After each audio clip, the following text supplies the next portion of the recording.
नमस्कार, मैं हूं आपके साथ गौरव राजेंद्र और आप देखना शुरू कर चुके हैं अजय स्टो मनी गुरु।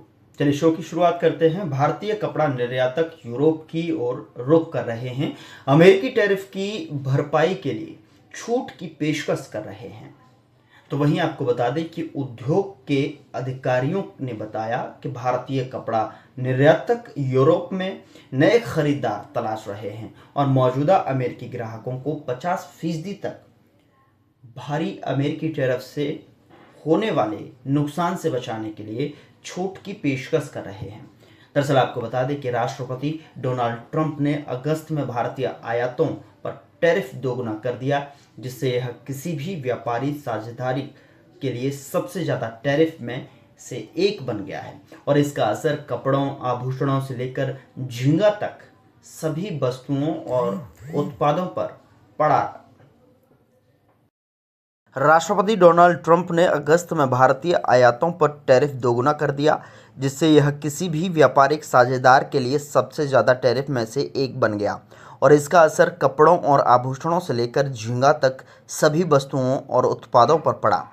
निर्यात अनुबंधों पर हस्ताक्षर करने से पहले नाम न छापने की शर्त पर मुंबई स्थित एक कपड़ा निर्यातक ने कहा कि उनकी कंपनी यूरोपीय संघ के बाज़ारों में विविधीकरण को प्राथमिकता दे रही है और इस समूह के जल्द ही एक व्यापार समझौता भारत में शिपमेंट को बढ़ावा देने में मदद करेगा।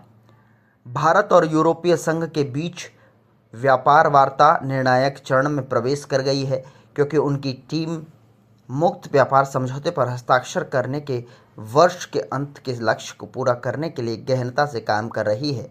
यूरोपीय संघ भारत का सबसे बड़ा व्यापारिक साझेदार है, जिसका द्विपक्षीय व्यापार मार्च 2024 तक के वित्तीय वर्ष में 137.5 अरब डॉलर का होगा, जो पिछले एक दशक की तुलना में लगभग 90% की वृद्धि है।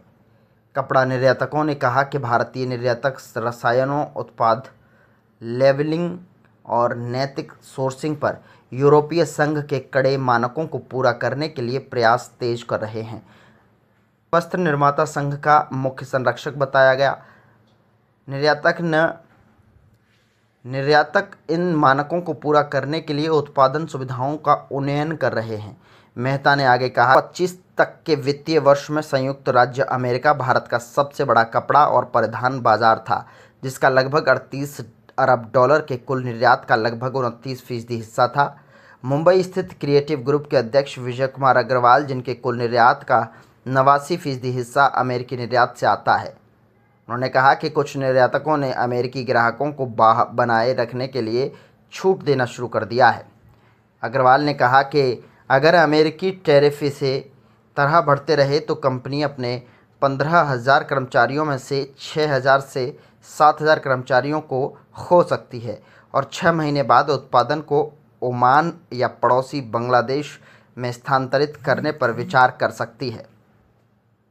तो आपने देखा कि इस तरीके से जो है जिसका असर वस्तुओं और उत्पादों पर पड़ रहा है। अगले शो में फिर मुलाकात होगी एक नई जानकारी के साथ, नई खबर के साथ। नमस्कार।